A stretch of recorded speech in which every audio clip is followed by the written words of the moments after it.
across palliative care in the late 90s, early 2000, during the height of the HIV pandemic in South Africa. It seemed to me that we could not blame everything on a single virus. I was completing my pediatric residency at Chris Hani Baragwanath Hospital in Soweto. At one stage, you would have on average 3 to 4 babies dying per night from HIV. I had a 4-month-old baby with renal failure dying under my care.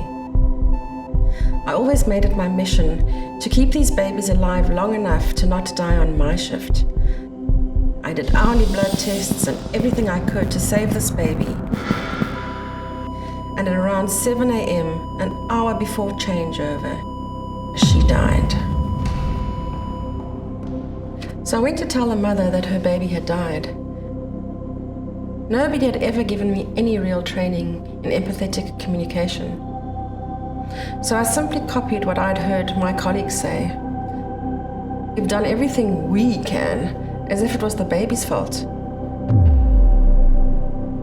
The mom collapsed and was totally inconsolable. As I realized there was nothing I could do or say to change this situation, I just turned around and left her there alone. The truth is, we were never really trained how to recognize dying, only how to prevent it. There was nothing I could actually have done to save that baby.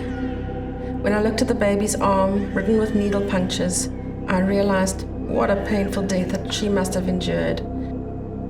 I should have recognized she was dying and moved to prepare the mother and to comfort the baby. I knew in that moment that when death is inevitable, there must be another way. I decided to find out more about palliative care. So I turned to Houghton Hospice in 2003, only to discover that they didn't admit children. They said they didn't have any knowledge about pediatrics. And I said, well, I don't know anything about palliative care. So we agreed to a skills exchange. Realizing the gap in care, I decided to start my first NGO for pediatric palliative care.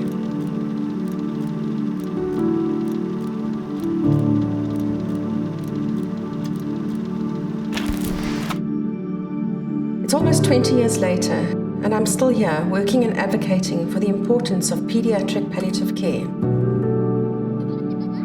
At PedsPal, we provide a bedside consultative service to hospitalized children and their families. It's our goal to have a pediatric palliative care inpatient unit where we can provide 24/7 care and support. If I hadn't found palliative care, I probably would have left pediatrics.